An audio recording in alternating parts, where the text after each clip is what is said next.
नमस्कार प्यारे विद्यार्थियों।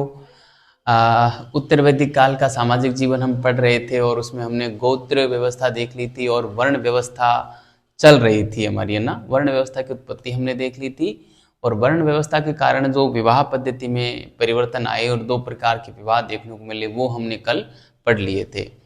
उससे आगे का जो मामला है वो आज हम पढ़ेंगे विद्यार्थियों, उसी क्लास को हम कंटिन्यू रखेंगे।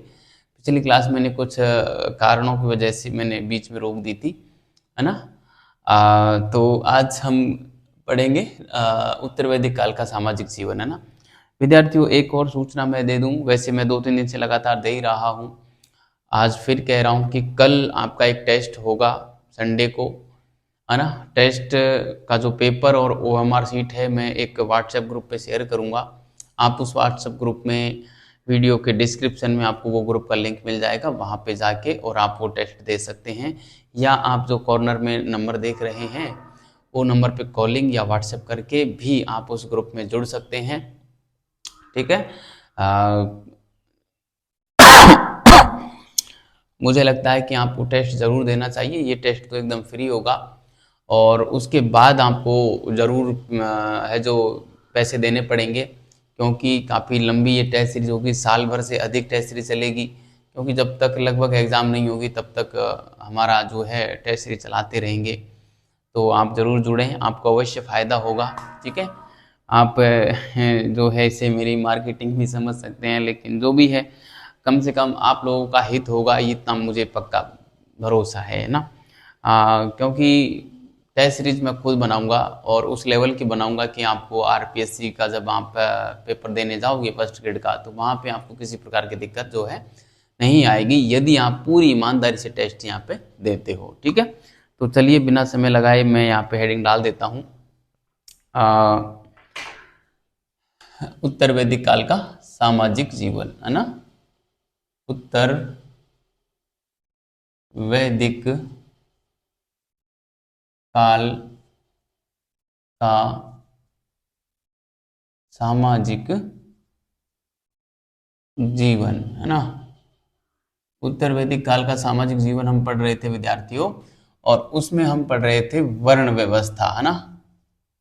वर्ण व्यवस्था हम पढ़ रहे थे, ये पूरी हुई नहीं थी, बीच में मैंने छोड़ दी थी क्लास उस दिन, कुछ काम पड़ा था सॉरी, कुछ काम था इसलिए।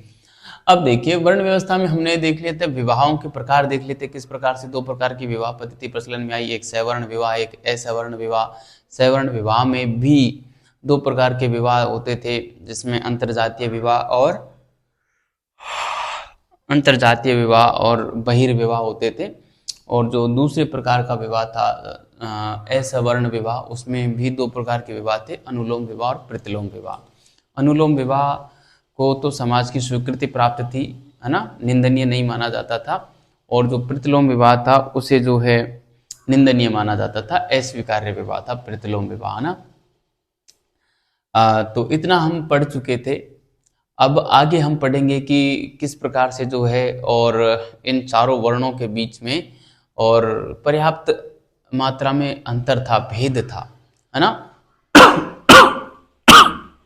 सॉरी। तो विद्यार्थियों मैं एडिंग जमाता हूँ आज की। हम यहाँ पे जो है पढ़ेंगे कि चारों वर्णों में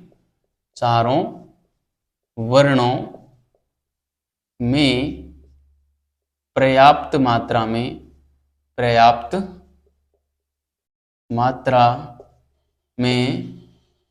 भेद थे, पर्याप्त मात्रा में भेद थे। देखो क्या क्या भेद थे ये हम देखने वाले हैं।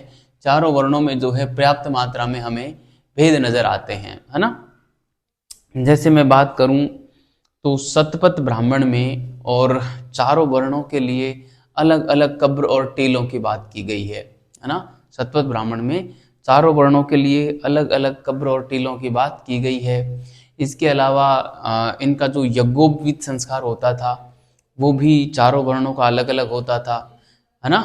यज्ञोपवीत संस्कार भी चारों वर्णों का अलग अलग होता था, मतलब इनका जो धागा होगा वो भी अलग किस्म का होगा, है ना। और जो किस महीने में और जो है कौन से वर्ण का संस्कार किया जाएगा ये बात भी अलग अलग महीने में थी इनके लिए ना। जैसे बसंत है ना, फिर ग्रीष्म है, फिर शीत है, फिर बारिश है। इस क्रम में ब्राह्मण, क्षत्रिय, वैश्य और शूद्र का जो है यज्ञोपवीत संस्कार होता था ना। इस प्रकार से जो है हमको शतपथ ब्राह्मण में इनके बीच में अंतर देखने को मिलता है। इसके अलावा शतपथ ब्राह्मण में इन चारों वर्णों के लिए अलग अलग संबोधन भी मिलता है ना। जैसे ब्राह्मण के लिए ए ही शब्द मिलता है, ए ही मतलब आइए, है ना। आइए, हम किसी को नहीं बोलते बड़े प्यार से कि आइए, इस प्रकार से आई ए ही मिलता है। ऐसे ही क्षत्रिय के लिए मिलता है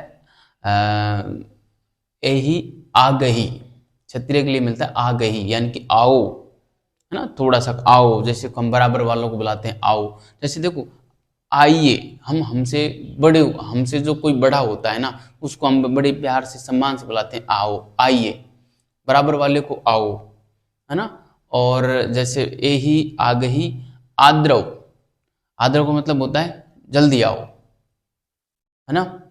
और आधाओ यानी कि दौड़ कर आओ।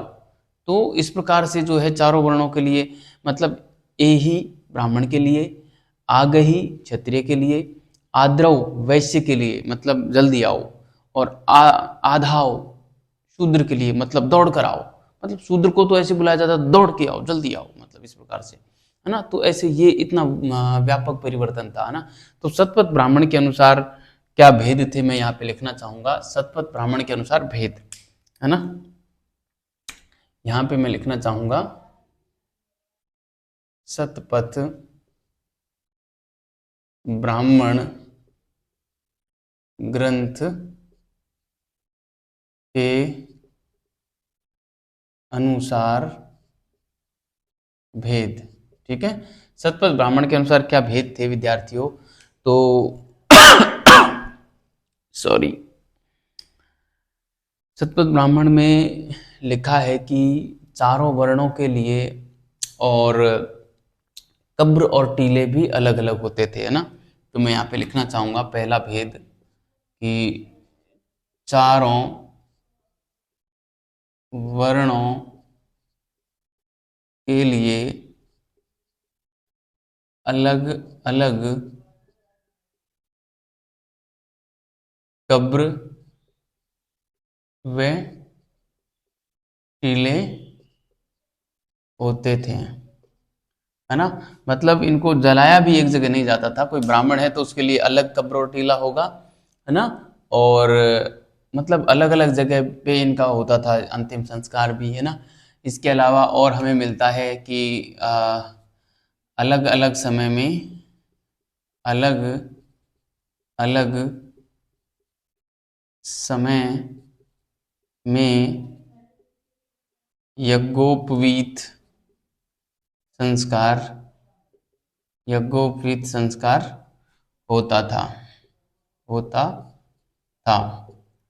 जैसे अलग अलग समय में यज्ञोपवीत संस्कार होता था, जैसे कैसे क्या होता था, जैसे सॉरी, जैसे विद्यार्थियों जो ब्राह्मण है, ब्राह्मण उसका बसंत ऋतु में होता था, है ना, बसंत ऋतु में होता था, है ना, यज्ञोपवीत संस्कार। ऐसे ही जो क्षत्रिय का होता था विद्यार्थियों संस्कार, वो होता था ग्रीष्म ऋतु में, है ना, ग्रीष्म ऋतु में। ठीक है, ग्रीष्म ऋतु में होता था। ऐसे ही वैश्य का जो होता था,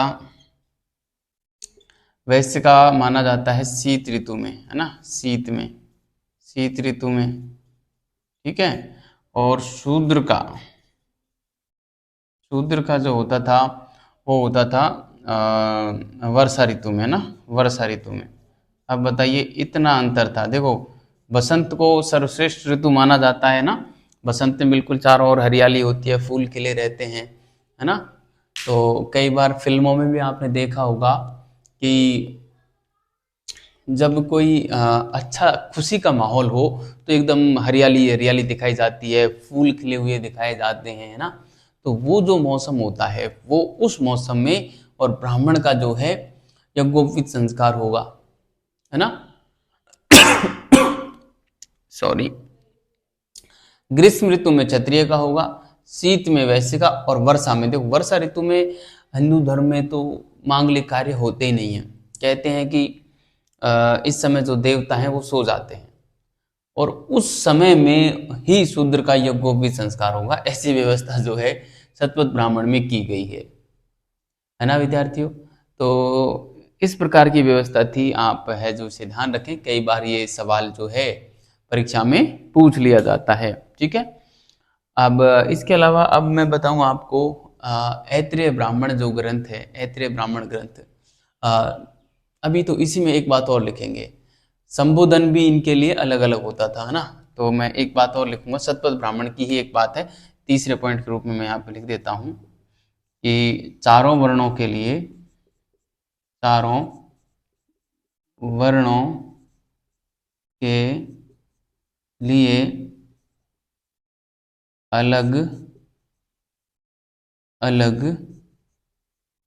संबोधन, अलग अलग संबोधन का मिलना, है ना। चारों वर्णों के लिए अलग अलग संबोधन का मिलना, जैसे क्या क्या संबोधन मिलते थे, जैसे एक मिलता था आ गही, आ गही, है ना, सॉरी ए ही, सबसे पहले आएगा ए ही, है ना, सबसे पहले आएगा ए ही, ए ही, है ना, फिर आएगा आ गही, ए ही, आ गही, फिर आएगा आद्रव और आधाव, इस प्रकार से आता था। देखो ए ही आता था ब्राह्मण के लिए, है ना, आइए, ए ही का मतलब होता है आइए, है ना, किसके लिए, ब्राह्मण के लिए, ये ना, ब्राह्मण को इतना सम्मान दिया जाता था। ये है क्षत्रिय के लिए, मतलब आओ, है ना, क्षत्रिय को क्या कैसे बुलाते थे, आओ, आओ कहकर बुलाते थे, है ना, ब्राह्मण को आइए कहकर बुलाते थे, क्षत्रिय को आओ कहकर बुलाते थे। आद्रव मतलब वैश्य के लिए, वैश्य को कहा दौड़ कर आओ, वैश्य को क्या कहते थे, दौड़ कर आओ, आओ, दौड़ कर आओ, ना। इसको मैं, ओहो, थोड़ा सा दिक्कत करता है ये, अच्छे से लिख देता हूँ, वैसे अच्छे से मेरे से लिखा नहीं जाता। दौड़ कर आओ, ना, किसके, वैश्य के लिए था ये, ना, वैश्य। और सॉरी, आधाव का मतलब है, सॉरी सॉरी, दौड़ कर आओ नहीं, ये है जल्दी आओ, सॉरी, यहाँ पे मैं जल्दी आओ लिखूंगा, सॉरी, थोड़ा बार बार गलती हो रही है हो जाती है, जल्दी आओ, है ना, जल्दी आओ, और इसको लिखा जाता था दौड़ कर आओ, है ना, दौड़ कर आओ। बताइए, इस प्रकार की व्यवस्था थी, दौड़ कर आओ। ठीक है, ये किसके लिए था, शूद्र के लिए। ठीक है, तो आप इसे भी ध्यान रखें विद्यार्थियों, ये कई बार एग्जाम में पूछ लिया जाता है इस प्रकार से, है ना, कि ये शब्द दे देंगे, कौन सा शब्द शतपथ, है ना, कौन सा शब्द किसके लिए आया है या कहाँ इसका उल्लेख मिलता है। तो शतपथ ब्राह्मण में इसका उल्लेख मिलता है ना, शतपथ ब्राह्मण की बातें हमने ये पढ़ी हैं। ठीक है, आप इसे विशेष रूप से ध्यान रखें, शतपथ ब्राह्मण में इस प्रकार की बातें मिलती हैं विद्यार्थियों। ठीक है, तो ये बात आप जान के होंगे। ठीक है, सॉरी, ये जब तक मौसम थोड़ा ठीक नहीं होगा ना, ये संक्रमण फेज चल रहा है, हल्की हल्की सर्दी स्टार्ट हो गई है और गर्मी भी है, तो इस मौसम में मुझे थोड़ा सा खांसी हो जाती है, तो आपको इस खांसी के साथ में पढ़ना ही होगा, क्योंकि ये जाएगी नहीं और हम क्लास छोड़ नहीं सकते, है ना। तो थोड़ी थोड़ी कभी कभार चलेगी, ठीक है, फिर भी मैं कोशिश करूँगा अपने आप को थोड़ा मैनेज करने की, कि आपको इतना ज़्यादा डिस्टर्बेंस ना हो।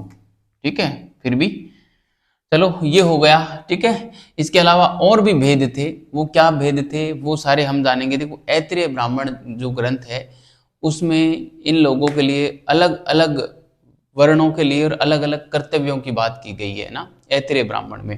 तो मैं यहाँ पे लिख देता हूँ, है ना, जगह बच रही है यहाँ पे, यहाँ पे लिख लेने ना, यहाँ पे लिख ही लेते हैं चलो, ठीक है, या फिर मैं इसको मिटा देता हूँ, ठीक है, आप इसका स्क्रीनशॉट ले लें या इसको उतार लिया होगा आपने, मैं यहाँ पे फिर से लिख देता हूँ, ठीक है, इसको मिटा देता हूँ। अभी इसी पॉइंट में लिख रहे हैं, चारों वर्णों में जो भेद थे ना वही पॉइंट लिख रहे हैं अभी हम, है ना। तो देखिए इसमें हम लिखेंगे अभी ऐत्रेय ब्राह्मण ग्रंथ में क्या मिलता है। ऐत्रेय ब्राह्मण ग्रंथ में हम लिखेंगे यहाँ पे सॉरी, ऐत्रेय ब्राह्मण ग्रंथ में, ऐत्रेय ब्राह्मण ग्रंथ में, ऐत्रेय ब्राह्मण ग्रंथ में चारों वर्णों के लिए, चारों वर्णों के अलग अलग कर्तव्यों का उल्लेख मिलता है ना, अलग अलग कर्तव्यों, अलग अलग कर्तव्यों का उल्लेख मिलता है, अलग अलग कर्तव्यों का उल्लेख मिलता है ना।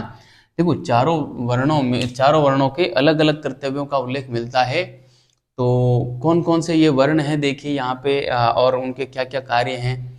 जैसे इसमें लिखा है कि चारों वर्ण यदि राजसूय यज्ञ करें तो चारों वर्णों को अलग अलग फल की प्राप्ति होती थी, है ना।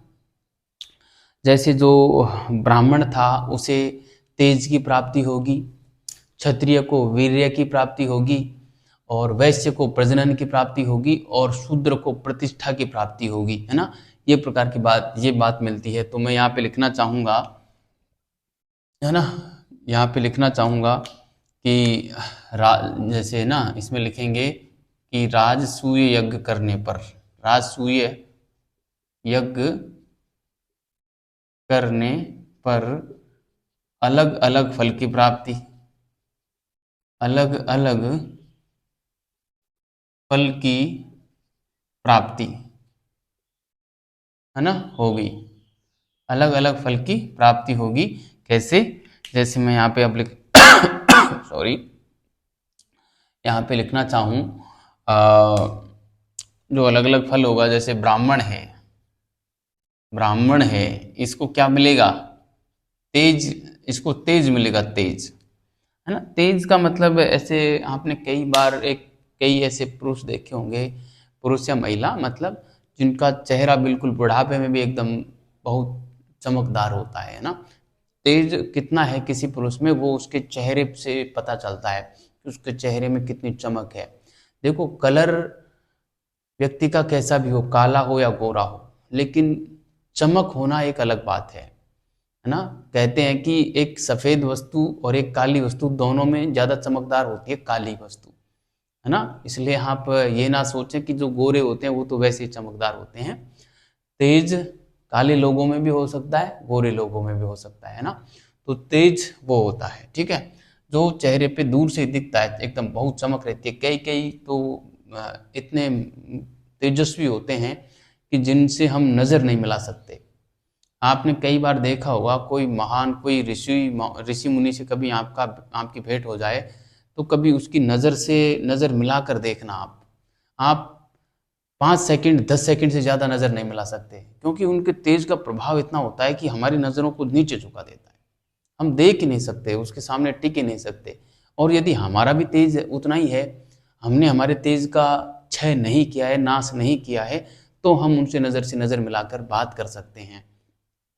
कई बार साक्षात्कार होता है, तो साक्षात्कार में वो लोग जो रहते हैं पैनल वाले, वो लोग विद्यार्थी की नज़रों से नज़र मिला के देखते हैं कि विद्यार्थी पहले नज़र हटाता है या वो खुद वहाँ से हटा लेते हैं। तो वो इस चीज़ का पता लगाते हैं कि सामने वाले में कितना तेज़ है। यदि विद्यार्थी ने तुरंत ही नज़र हटा ली तो मान के चलिए कि आपका जो मार्क्स है वो बहुत कम मिलेंगे आपको, क्योंकि वो तुरंत पता लगा लेते हैं कि इसका नेचर कैसा है। क्योंकि तेज की प्राप्ति उसे ही होती है जो ब्रह्मचर्य का पालन करता है। बिना ब्रह्मचर्य के पालन किए तेज की प्राप्ति नहीं हो सकती, तय बात है। और जिसने ब्रह्मचर्य का पालन किया है उसके अंदर इतना तेज रहता है कि वो है जो कंटिन्यू किसी भी बंदे के साथ में और अपनी नज़र से नज़र गड़ाए रह सकता है, कभी पीछे नहीं हटता वो। है ना। तो वो इस हिसाब से उसके चरित्र का पता लगा लेते हैं, जो इंटरव्यू पैनल पे बैठे होते हैं ना वो लोग। इसलिए देखो, ब्राह्मण को तेज की प्राप्ति होगी ऐसा माना जाता है राजसूय यज्ञ करने पर, है ना। क्षत्रिय को किसकी प्राप्ति होगी? क्षत्रिय को प्राप्ति होगी वीर्य की। वीर्य का मतलब यहाँ पे सीमन से नहीं है विद्यार्थियों, वीर्य का मतलब यहाँ से शक्ति से है ना, शक्ति से लिखा है ना, शक्ति से लिखा है, क्योंकि जो ये सीमन है ना, यही हमारी शक्ति का स्रोत है। और जिसने इसको खो दिया, जिसने इस वीर्य को खो दिया, वो क्षीण हो जाता है, उसकी शक्ति क्षीण हो जाती है ना। इसलिए कहा जाता है कि ये जो वीर्य है, इसको कहने के, देखो मैंने अभी बताया, जो ब्रह्मचर्य का पालन करेगा उसी में तेज बनेगा, और जिसके अंदर ब्रह्मचर्य का पालन नहीं है तो उसमें शक्ति नहीं है, शक्ति नहीं है तो तेज कहाँ से बनेगा? नहीं बनेगा, है ना। तो इस प्रकार की बात है। और सॉरी, वैश्य जो है, वैश्य को प्रजनन की शक्ति मिलेगी, वैश्य को प्रजनन की शक्ति मिलेगी। प्रजनन है ना, प्रजनन का मतलब जो उत्पादन की शक्ति है ना, मतलब उत्पादन आप समझ रहे हो, प्रजनन का मतलब जन्म देना किसी भी चीज को। और वैश्य जो है, सॉरी वैश्य तो हमने लिख दिया ना, वैश्य नहीं, शूद्र, शूद्र जो है, शूद्र को प्रतिष्ठा मिलेगी, है ना। शूद्र को क्या मिलेगी? प्रतिष्ठा मिलेगी विद्यार्थियों। तो ये शूद्र है, इसको प्रतिष्ठा मिलेगी। इस प्रकार से राजसूय यज्ञ करने पर और चारों वर्णों के अलग अलग फल प्राप्ति का उल्लेख राजसूय जो है ऐत्रेय ब्राह्मण ग्रंथ में किया गया है। ये किस में किया गया विद्यार्थियों? ऐत्रेय ब्राह्मण ग्रंथ में किया गया है ना। अब देखो, चारों वर्णों के अलग अलग कर्तव्यों का भी उल्लेख मिलता है। तो यहाँ पे अब मैं लिखूं ब्राह्मण के क्या कर्तव्य थे, है ना, अलग अलग कर्तव्यों की बात हम कर रहे हैं, है ना। सॉरी, तो मैं यहाँ पे लिख देता हूँ चारों वर्णों के, चारों वर्णों के कर्तव्य, है ना, चारों वर्णों के कर्तव्य। उसमें एक नंबर पे हम लिखेंगे ब्राह्मण के क्या कर्तव्य थे। देखिए विद्यार्थियों, ब्राह्मण जो था उसके इसको एक तो सर्वोच्च सम्मान इसे ही प्राप्त था, है ना, ब्राह्मण को सर्वोच्च सम्मान प्राप्त था। एक बात तो ये लिखेंगे हम, सर्वोच्च सम्मान, सर्वोच्च सम्मान प्राप्त था, ठीक है, सर्वोच्च सम्मान प्राप्त था, एक बात, है ना। इसके अलावा जो है मैं यहाँ पे बताऊँ आपको, तो ब्राह्मण जो है ये 6 कार्य करता था। ब्राह्मण 6 प्रकार के कार्य करता था, 6 प्रकार के कार्य करता था। 6 प्रकार के कार्य कौन कौन से थे?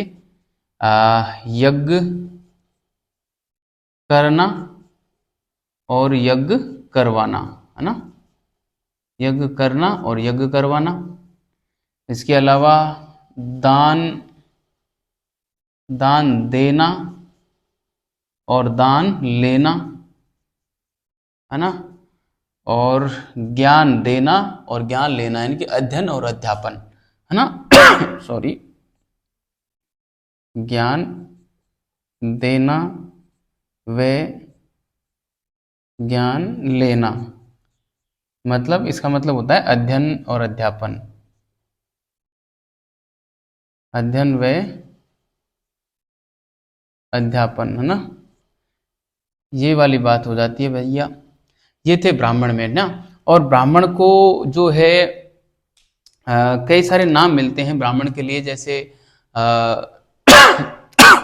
सॉरी, सोमपाई नाम मिलता है, एदाई मिलता है, यथा काम प्राप्य मिलता है, यथा काम प्राप्य, है ना। ये 3 नाम मिलते हैं ब्राह्मण के लिए ना, ब्राह्मण के लिए 3 नाम मिलते हैं। मैं यहाँ पे लिखता हूँ, देखो, है ना, ब्राह्मण के लिए 3 नाम, है ना, यहाँ पे लिख देता हूँ ब्राह्मण के लिए 3 नाम।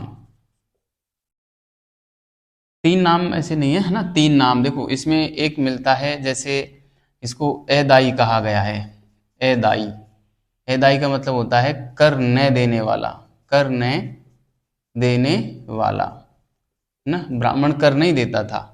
एदाई। दूसरा इसको सोमपाई कहा गया है, सोमपाई, है ना, सोम रस का पान करने वाला, सोम रस का पान करने वाला, है ना, सोम रस का पान करने वाला, ठीक है। और एक इसको कहा गया है यथा काम, यथा काम प्राप्य, मतलब जो चाहे वो करो, है ना, यथा काम प्राप्य, यथा काम प्राप्य, ठीक है, यथा काम प्रयाप्य, प्रयाप्य होगा, यथा काम प्रयाप्य, है ना, यथा काम प्र, यथा काम प्रयाप्य, है ना, ये ठीक है, मतलब जो चाहे वो करो, जो चाहे वो करे, कुछ भी कर सकता था कहने का मतलब ब्राह्मण, है ना। तो यहाँ से सवाल बन सकता है विद्यार्थियों, कई बार इस प्रकार से पूछ लिया जाता है, इसको आप अच्छे से ध्यान रखना, ये ब्राह्मण वाला बात हो गई। और जो तैत्तिरीय ब्राह्मण ग्रंथ है, तैत्तिरीय, उसमें ब्राह्मण को सॉरी पृथ्वी पर देवता के समान बताया गया है ना, तैत्तिरीय ब्राह्मण में पृथ्वी पर देवता के समान बताया गया है, तो ये बात भी मैं यहाँ पे लिखना चाहूंगा, है ना। तैत्तिरीय, तैत्तिरीय ब्राह्मण ग्रंथ जो है, तैत्तिरीय ब्राह्मण ग्रंथ में, और जो है ब्राह्मण को क्या कहा गया है, पृथ्वी पर देवता के समान, है ना, क्या कहा गया है, पृथ्वी पर देवता के समान, है ना, पृथ्वी पर देवता के समान बताया गया है, ठीक है। तो ये हमारा जो है ब्राह्मण के कर्तव्य हो गए विद्यार्थियों, ठीक है, ब्राह्मण के कर्तव्य हो गए, आप इसे अच्छे से ध्यान रखना, है ना, पृथ्वी पर देवता के समान इसको बताया गया है तैत्तिरीय ब्राह्मण ग्रंथ में, है ना। अथर्ववेद में भी आपको मैंने पहले बताया है कि ब्राह्मण को पृथ्वी पर भूदेव कहा गया है ना, तो आप ध्यान रखना। दूसरा मैं लिखूं ब्राह्मण हो गया, क्षत्रिय की बात मैं उधर लिख देता हूँ, ठीक है, क्षत्रिय के क्या क्या कर्तव्य होते थे, दो नंबर पे मैं यहाँ पे लिख देता हूँ क्षत्रिय, ठीक है विद्यार्थियों। तो क्षत्रिय जो होता था, यह एक तो रक्षा का काम करता था ना, क्या करता था, रक्षा का काम करता था, है ना, युद्ध वगैरह करने का काम क्षत्रिय का था, रक्षा करता था ना। तो मैं यहाँ पे लिख सकता हूँ रक्षा का कार्य करता था, है ना, रक्षा का कार्य करता था। और जो सतपथ ब्राह्मण है, सतपथ ब्राह्मण में क्षत्रिय को ब्राह्मण से भी और जो है श्रेष्ठ बताया गया है, बड़ी महत्वपूर्ण बात है, ध्यान रखना, ब्राह्मण से श्रेष्ठ होना क्षत्रिय को सतपथ ब्राह्मण में बताया गया है, इंपॉर्टेंट बात है। सतपथ,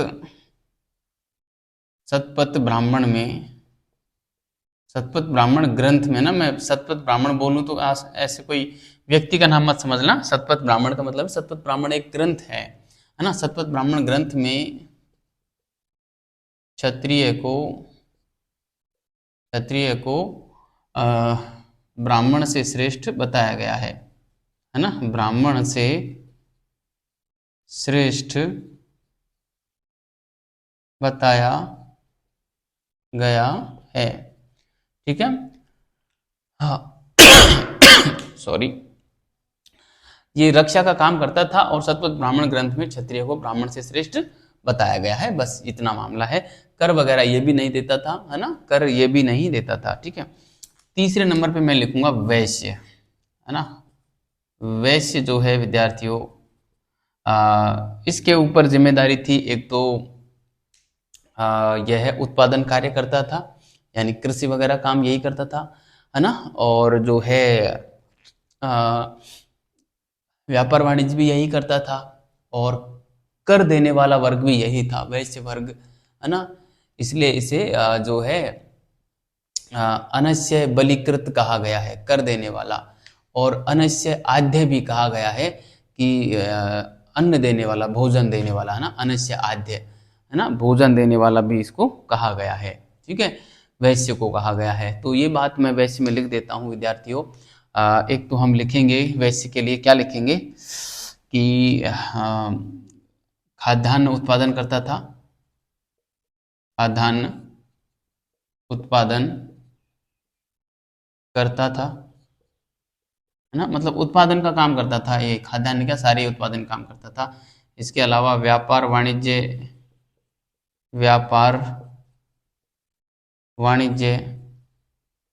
करता था, है ना, व्यापार वाणिज्य की जिम्मेदारी भी इसी की थी, ठीक है, व्यापार वाणिज्य की जिम्मेदारी भी इसी की थी। इसके अलावा मैं बात बताऊं आपको, खाद्यान्न उत्पादन करता था, व्यापार वाणिज्य करता था, और जो है कर भी यही देता था, है ना, कर देता था, ठीक है, कर देता था। ये सारे हम किसके अनुसार पढ़ रहे हैं, ऐत्रेय ब्राह्मण में लिखे हैं ये सारी बातें, है ना, ऐत्रेय ब्राह्मण के अनुसार पढ़ रहे हैं ये, ठीक है। आपसे पूछ ले कि एदाई सोमपाई यथाकाम प्राप्य ब्राह्मण को कहाँ कहा गया है, तो ऐत्रेय ब्राह्मण ग्रंथ में कहा गया है ना। ऐसे ही वैश्य को ऐत्रेय ब्राह्मण ग्रंथ में क्या कहा गया है, सॉरी, वैश्य को कहा गया है अनश्य आद्य। अनस्य आद्य का मतलब होता है भोजन देने वाला, भोजन देने वाला, है ना, अनस्य आद्य भोजन देने वाला। और एक इसे कहा गया है अनस्य बलिकृत, अनस्य बलिकृत। अनस्य बलिकृत का मतलब होता है जो है कर देने वाला, कर देने वाला, है ना, कर देने वाला। तो ये बात हो गई हमारे यहाँ पे वैश्य के बारे में, ठीक है, वैश्य के बारे में बात हो गई, ठीक है विद्यार्थियों। अब हम बात कर लेते हैं शूद्र की, ठीक है। शूद्र की बात करें तो विद्यार्थियों,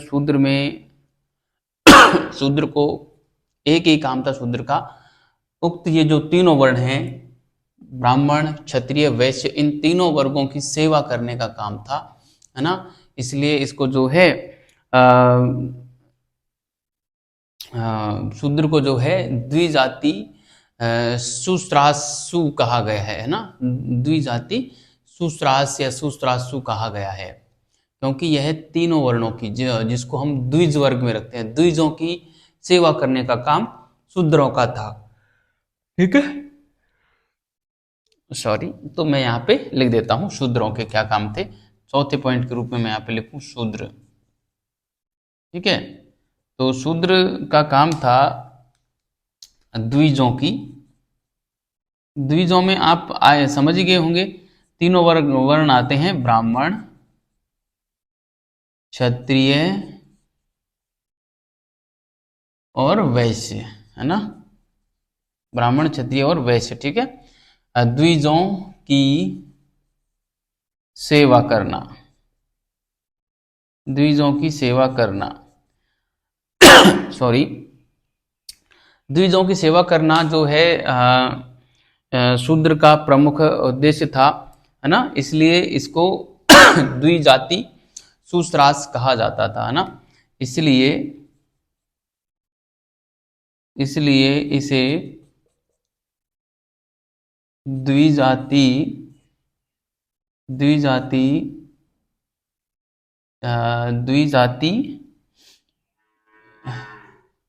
सुस्रास, इसलिए इसे द्विजाति सुस्रास कहा जाता था, है ना, द्विजाति सुस्रास कहा जाता था, ठीक है।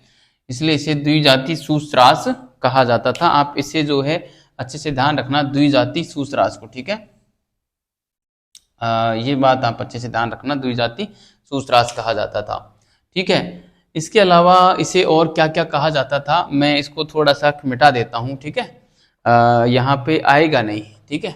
तो शूद्र के बारे में बातें हम यहाँ पे लिख लेते हैं, मैं इसको थोड़ा सा मिटा देता हूँ, ठीक है, इसको मिटा देता हूँ यहाँ पे, ठीक है। और शूद्र के लिए क्या क्या शब्द मिलते हैं, वैसे आपने इसको उतार ही लिया होगा, है ना, नहीं उतारा तो उतार लेना। शूद्र को और क्या क्या कहा जाता है, देखो शूद्र के लिए क्या क्या कहा जाता है, तो मैं यहाँ पे बताऊं आपको, सॉरी, यथा काम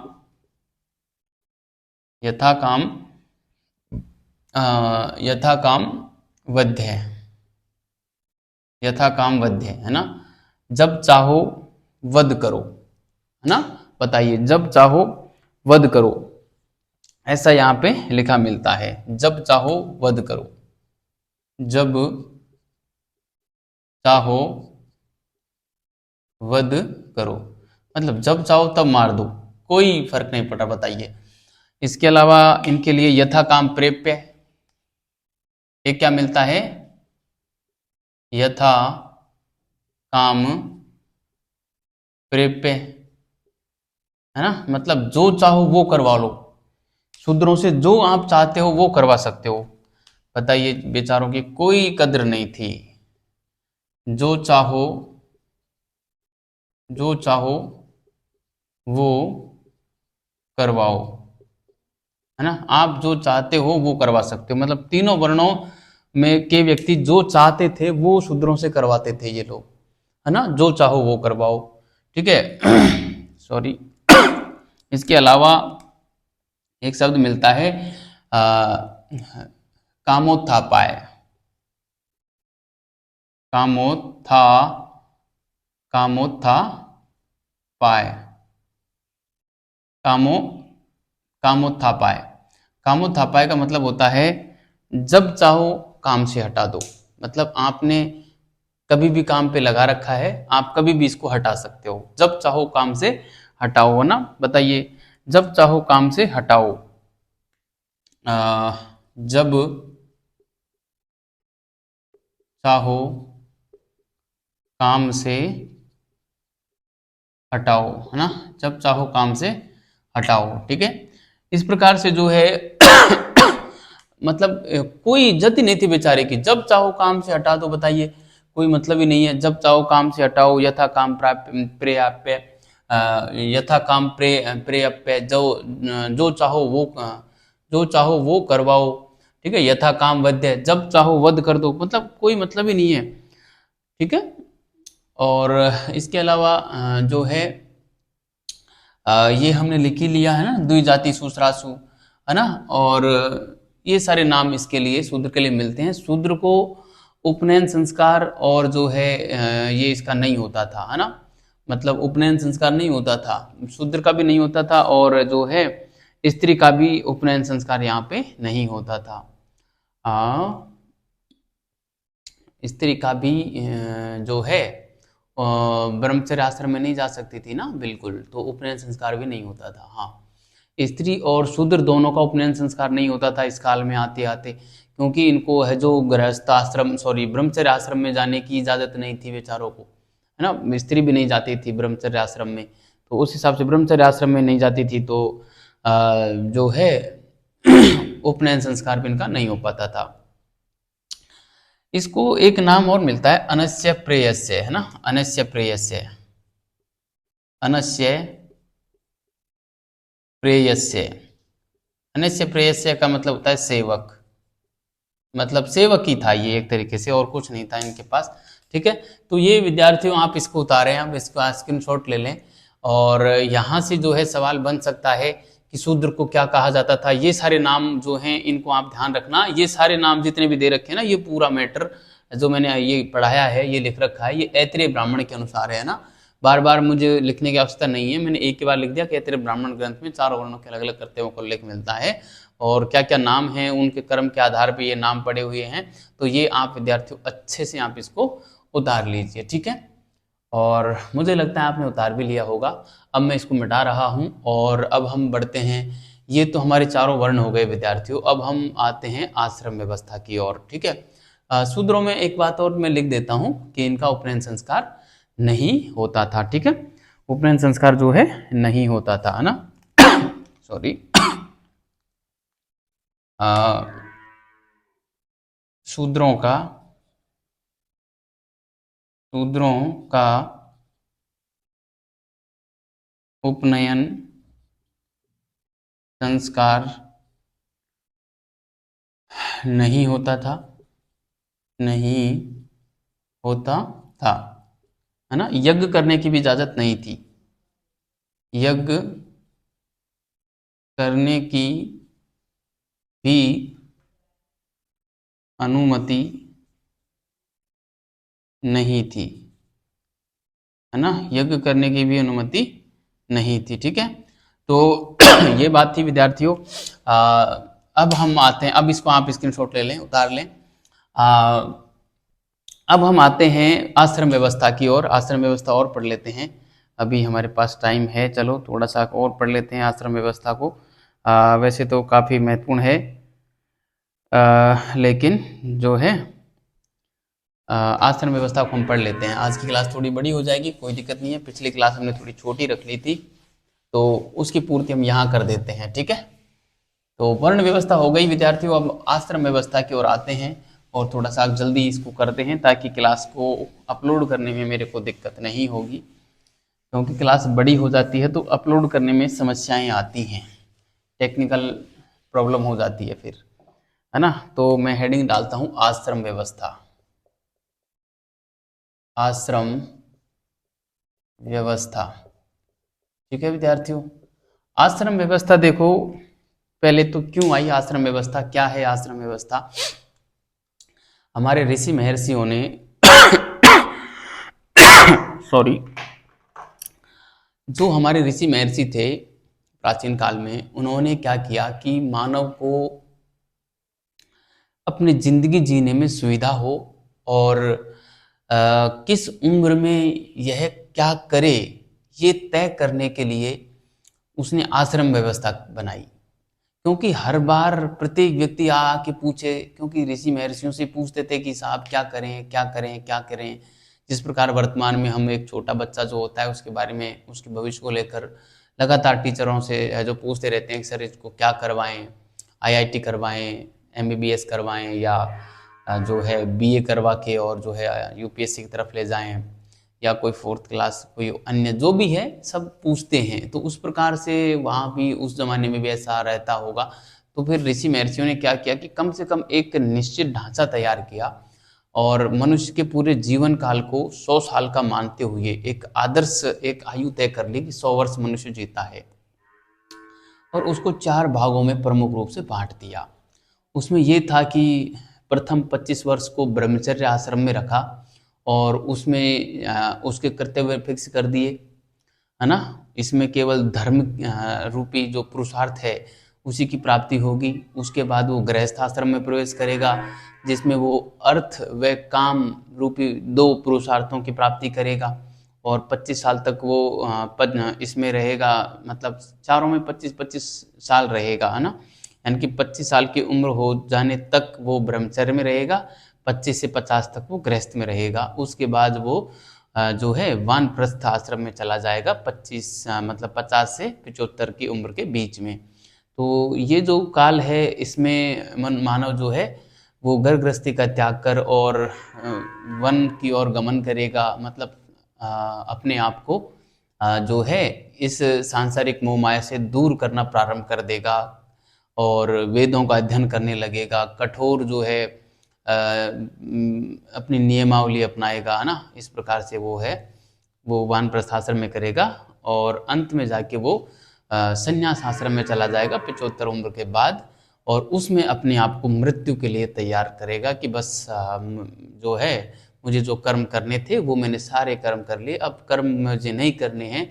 तो कहने का मतलब अंतिम जो आश्रम है संन्यास आश्रम, वो विद्यार्थियों निवृत्ति मार्गी आश्रम है ना। निवृत्ति मार्गी आश्रम का मतलब जिसमें हम कर्म करने पर बल नहीं देते, और शुरू के जो 3 आश्रम हैं वो प्रवृत्ति मार्गी आश्रम हैं। तो इस प्रकार आश्रमों को भी हमने उनके कार्यों के आधार पर 2 भागों में बांटा है ना। कई बार यहाँ पे सवाल बन जाता है, बड़ा कन्फ्यूजन होता है कि आश्रम जो है आश्रमों को कितने भागों में बांटा गया है। इस प्रकार से आ जाए तो 2 भाग हो जाएंगे, एक तो हो जाएगा वैदिक आश्रम और एक हो जाएगा अवैदिक आश्रम, या हम कहें एक हो जाएगा प्रवृत्ति मार्गी, एक हो जाएगा निवृत्ति मार्गी। प्रवृत्ति मार्गी या वैदिक आश्रम में 3 आश्रम आते हैं, जो प्रारंभ के 3 हैं, संन्यास आश्रम, गृहस्थाश्रम, ब्रह्मचर्य आश्रम, गृहस्थ आश्रम और वानप्रस्थ आश्रम। और अवैदिक आश्रम या निवृत्ति मार्गी आश्रम में एक आश्रम आता है, अंतिम आश्रम संन्यास आश्रम आता है। तो ये बात थी विद्यार्थियों। आखिर आश्रम व्यवस्था क्यों आई, तो इसमें एक तो व्यक्ति के व्यक्तिगत और कुछ सामाजिक दोनों प्रकार के जो कर्तव्य होते हैं उनमें सामंजस्य बिठाने के लिए यह व्यवस्था आई। दूसरा इसमें ये इसलिए आई कि मनुष्य जो है भौतिक व आध्यात्मिक सुखों के बीच एक सामंजस्य बिठा सके, संतुलन बिठा सके। और एक हम लिख सकते हैं कि मनुष्य के कुछ जो हैं सामाजिक कर्तव्य होते हैं, उन कर्तव्यों का यह समय पर निष्पादन कर सके। मानव अपने खुद के कर्तव्यों का जो है पालन सही तरीके से सही समय रहते कर सके, इसलिए यह व्यवस्था आई थी। पहली बार आश्रम व्यवस्था का जो उल्लेख मिलता है वो छांदोग्य उपनिषद में मिलता है, और उसमें 3 आश्रमों की बात की गई है, जो प्रथम 3 आश्रम थे। अंतिम आश्रम ब्रह्मचर्य आश्रम संन्यास आश्रम का उल्लेख छांदोग्य उपनिषद में नहीं मिलता, लेकिन पहली बार चारों आश्रमों का जो उल्लेख मिलता है विद्यार्थियों, वो मिलता है हमें जाबालोपनिषद में। उसमें चारों आश्रमों का जिक्र मिलता है। इसके अलावा ऐत्रेय ब्राह्मण, शतपथ ब्राह्मण और जो है हमारा एक तैत्तिरीय ब्राह्मण ग्रंथ है। इन तीनों ब्राह्मणों में ऐत्रेय, तैत्तिरीय, तैत्तिरीय है ना, ऐत्रेय, तैत्तिरीय और तैत्तिरीय, नहीं ऐत्रेय, शतपथ और तैत्तिरीय, सॉरी, ऐत्रेय, शतपथ और तैत्तिरीय, ये 3 ब्राह्मण ग्रंथ ऐसे हैं जिसमें भी चारों आश्रमों का जिक्र मिलता है। ठीक है विद्यार्थियों, तो ये बात मैं यहाँ पे लिख देता हूँ, उसके बाद हम आगे की बात करने वाले हैं। ठीक है, तो आइए मैं लिखता हूँ यहाँ पे आश्रम व्यवस्था, है ना। मैं यहाँ पे लिखूंगा कि क्यों पनपी, देखो मानव की आदर्श आयु, मानव की आदर्श आयु 100 वर्ष मानते हुए, 100 वर्ष मानते हुए, 100 वर्ष मानते हुए और किस उम्र में क्या कार्य करना चाहिए 100 वर्ष मानते हुए, और उसके जीवन काल को जो है चार बराबर भागों में बांट दिया, है ना, कि उन्हें किस उम्र में क्या काम करना चाहिए। 100 वर्ष मानते हुए उसकी आयु को, उसके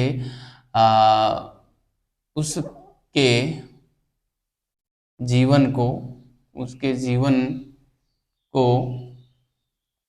4 बराबर भागों में बांट दिया, 4 बराबर भागों में बांट दिया, ताकि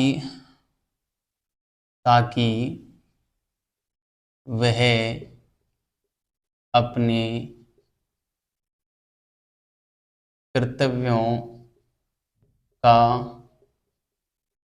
भली भांति, अपने कर्तव्यों का भली भांति निर्वहन कर सके। यह व्यवस्था क्या कहलाई? आश्रम व्यवस्था कहलाई। सॉरी, यह व्यवस्था आश्रम व्यवस्था कहलाई।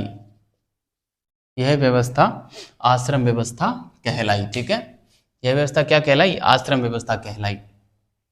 ठीक है, तो इसके बाद जो है हम देखते हैं कि आखिर सॉरी, इस आश्रम व्यवस्था के क्या उद्देश्य क्या थे, है ना।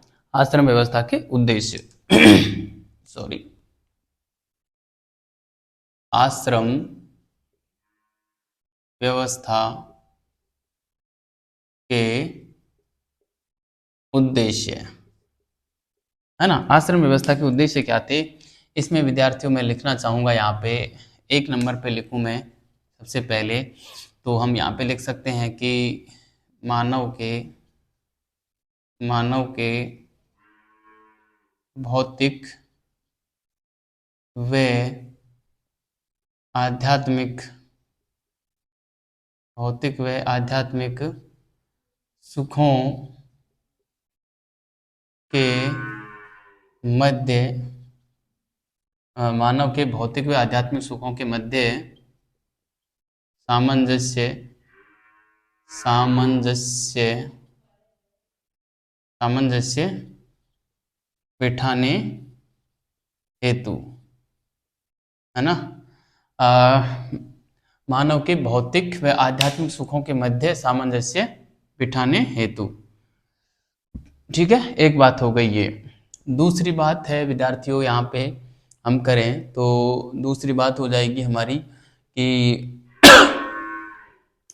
मानव के जो व्यक्तिगत कर्तव्य हैं और कुछ सामाजिक कर्तव्य हैं, उन दोनों के बीच भी यह सामंजस्य बिठाए, है ना। तो यहाँ पे हम लिखेंगे दूसरा, मानव के व्यक्तिगत कर्तव्य व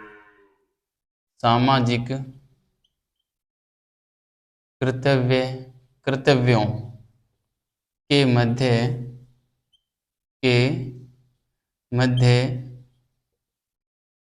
सामंजस्य बिठाने हेतु, सामंजस्य बिठाने हेतु। ठीक है, मानव के व्यक्तिगत कर्तव्य व सामाजिक कर्तव्यों के मध्य सामंजस्य बिठाने हेतु, है ना। एक बात हो गई ये। और व्यक्ति अपने कर्तव्यों का समय पर निर्वहन कर सके, इसलिए भी यह आया ना। तीसरी बात मैं लिख सकूं कि व्यक्ति अपने कर्तव्यों का समय पर निष्पादन कर सके, निष्पादन कर सके, इसलिए भी यह आश्रम व्यवस्था आई। ठीक है, तो आश्रम व्यवस्था के 3 उद्देश्य विद्यार्थियों यहाँ पे प्रमुख हो जाते हैं और इस प्रकार से यह व्यवस्था आई थी। और उत्तर वैदिक काल में तो विद्यार्थियों आश्रम व्यवस्था की कल्पना ही हुई थी, और समाज में ये जो पूर्ण रूप से स्थापित हुई वो सूत्र काल में आते आते हुई, है ना। सूत्र काल का काल होता है 600 ईसी से ईसा पूर्व से, और जो है 300 ईसा पूर्व तक, है ना। तो ये बात भी मैं यहाँ पे लिखना चाहूँगा। यहाँ पे मैं लिखूँगा कि उत्तर वैदिक काल में, उत्तर वैदिक काल में, उत्तर वैदिक काल में, उत्तर वैदिक काल में आश्रम व्यवस्था, आश्रम व्यवस्था की कल्पना की गई, आश्रम व्यवस्था की कल्पना की गई। वे सूत्रकाल, वे सूत्रकाल ये होता है 600 से 300 बीसी, है ना। उल्टा चलता है ना, बीसी तक उल्टा चलता है, एडी फिर सीधा चलता है ना। अच्छा, सूत्रकाल तक आते आते सूत्रकाल तक आते आते यह समाज में स्थापित हो गई, स्थापित हो गई। मतलब इस समय तो केवल कल्पना की, उत्तर वैदिक काल में तो केवल कल्पना की कि हम एक मानव जीवन को इस प्रकार से बांट लेते हैं। और देखो, प्रारंभ में हम कोई भी परिवर्तन करते हैं ना, तो वो बड़ा ही अनकंफर्टेबल महसूस होता है ना। जैसे अभी मोदी जी कोई नियम लेके आए तो हमें ऐसा लगता है कि कुछ बहुत बड़ा वर्ग तो उनका विरोध करेगा और बहुत बड़ा वर्ग उनका समर्थन भी करेगा, है ना। तो इस प्रकार की केवल कल्पना ही हुई, है ना। जैसे प्रारंभ में ये आश्रम व्यवस्था लाई तो लाने वाले जो लोग थे उन्होंने समर्थन किया और उनके समर्थन करने वालों ने समर्थन किया, लेकिन उनका एक विपक्ष का वर्ग होगा जिसने इसका विरोध भी किया। लेकिन धीरे धीरे आते आते जब ये चीज उनको समझ में आने लगी कि यार वास्तव में आश्रम व्यवस्था तो अच्छी है, तो फिर सारे लोग हैं जो उसमें जुड़ते चले गए, है ना। तो इस प्रकार की बात होती है। तो जो समाज में स्थापित हुई पूर्ण रूप से, वो सूत्र काल में आते आते हुई थी आश्रम व्यवस्था, है ना। देखो कितना लंबा समय लग गया। तो इस प्रकार समय लगता है चीज़ों को स्टेबल होने में, समाज में स्थापित होने में, है ना। तो एक बात हो गई है विद्यार्थियों। इसके अलावा मैं बात करूं तो इनका उल्लेख कहाँ मिलता है, आश्रम व्यवस्था का उल्लेख, है ना। तो मैं यहाँ पे लिखूं सॉरी, आश्रम व्यवस्था का उल्लेख, आश्रम व्यवस्था का उल्लेख। ठीक है, तो आश्रम व्यवस्था के उल्लेख में विद्यार्थियों हम देखें तो सर्वप्रथम उल्लेख तो हमें छांदोग्य उपनिषद में मिलता है। मैं यहाँ पे लिखना चाहूंगा, सर्वप्रथम आश्रम व्यवस्था का सर्वप्रथम आश्रम व्यवस्था का उल्लेख, सर्वप्रथम आश्रम व्यवस्था का उल्लेख छांदोग्य उपनिषद, छांदोग्य उपनिषद में मिलता है, छांदोग्य उपनिषद में मिलता है ना। सॉरी। सर्वप्रथम आश्रम व्यवस्था का उल्लेख कहाँ मिलता है? छांदोग्य उपनिषद में मिलता है। सॉरी। और यहाँ पे विद्यार्थियों 3 आश्रमों का ही जिक्र मिलता है, ये ध्यान रखना ना। यहाँ पे केवल 3 आश्रमों का ही उल्लेख मिलता है, जहाँ केवल आरंभिक 3 आश्रमों का उल्लेख मिलता है। आरंभिक 3 आश्रमों, आरंभिक 3 आश्रमों, है ना। कौन कौन से? ब्रह्मचर्य, है ना, ब्रह्मचर्य, और जो है ग्रस्त, ब्रह्मचर्य, ग्रस्त और वानप्रस्थ का उल्लेख, आश्रमों का उल्लेख मिलता है, उल्लेख मिलता है ना। एक बात हो गई ये। इसके अलावा मैं विद्यार्थियों बात करूं, चारों आश्रमों का प्रथम बार उल्लेख इस जाबालोपनिषद में मिलता है ना। चारों आश्रमों का प्रथम बार उल्लेख, चारों आश्रमों का प्रथम बार उल्लेख जाबालोपनिषद में, है ना। जाबालोपनिषद में मिलता है ना, जाबालोपनिषद में मिलता है। ठीक है विद्यार्थियों, तो ये बात आप ध्यान रखना, चारों आश्रमों का जो है प्रथम बार जो उल्लेख मिलता है चारों आश्रमों का, वो जाबालोपनिषद में मिलता है। सॉरी।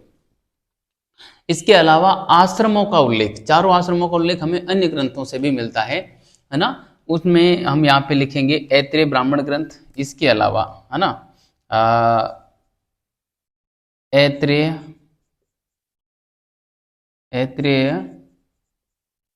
ब्राह्मण ग्रंथ, है ना। एक है शतपथ ब्राह्मण ग्रंथ, व तैत्तिरीय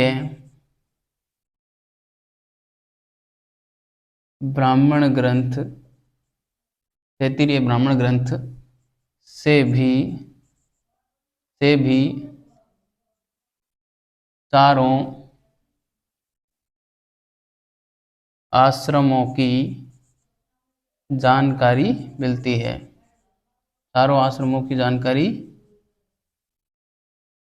मिलती है। ठीक है, तो विद्यार्थियों ये हो जाता है हमारा सॉरी, ऐत्रेय ब्राह्मण ग्रंथ, शतपथ ब्राह्मण ग्रंथ, तैत्तिरीय ब्राह्मण ग्रंथ, इनमें भी चारों आश्रमों की जानकारी मिलती है, लेकिन ये बाद के ग्रंथ हैं। सबसे पहले चारों आश्रमों का उल्लेख जाबालोपनिषद में, और आश्रम का पहली बार उल्लेख छांदोग्य उपनिषद में, जिसमें केवल 3 आश्रम थे। ठीक है, ये हो गया विद्यार्थियों। अब मैं थोड़ा सा वर्ग विभाजन, आश्रमों का थोड़ा सा विभाजन और कर देता हूँ। ठीक है, फिर आज की क्लास को हम यहीं समाप्त कर देंगे, काफ़ी बड़ी हो जाएगी, चारों आश्रम हो नहीं पाएंगे हमारे। ठीक है, तो देखो आश्रमों को चलो हम अगली क्लास में देख लेंगे अब, है ना। यहाँ पे जगह भी नहीं है, मुझे थोड़ा मिटाना पड़ेगा। मतलब आश्रमों को 2 भागों में बांटा है ना, इन चारों आश्रमों को। एक तो वैदिक आश्रम और एक अवैदिक आश्रम। जो वैदिक आश्रम है वो प्रारंभ के 3 हैं जो प्रवृत्ति मार्गी हैं, और अवैदिक आश्रम है वो एक है संन्यास आश्रम जो कि निवृत्ति मार्गी है ना। और उसके प्रकार, उसके बाद फिर आश्रमों के प्रकार हम कल देख लेंगे। ठीक है विद्यार्थियों, और उसके बाद हम जो है अन्य सारी चीज़ें देखेंगे, जैसे चारों पुरुषार्थ देख लेंगे, संस्कार देख लेंगे, और इसके साथ ही हमारा जो सामाजिक जीवन है वो विद्यार्थियों कल पूरा हो जाएगा। और फिर हम जो है उत्तर वैदिक काल का जो आर्थिक जीवन बचेगा वो पढ़ के और हम इसके स्रोतों पे आ जाएंगे, जिसमें हम चारों वेद, उपनिषद वगैरह ये सब कुछ पढ़ते हुए और वैदिक काल पूरा पढ़ लेंगे। ठीक है विद्यार्थियों, तो बहुत बहुत धन्यवाद विद्यार्थियों, अच्छे रहिए, मस्त रहिए और पढ़ते रहिए।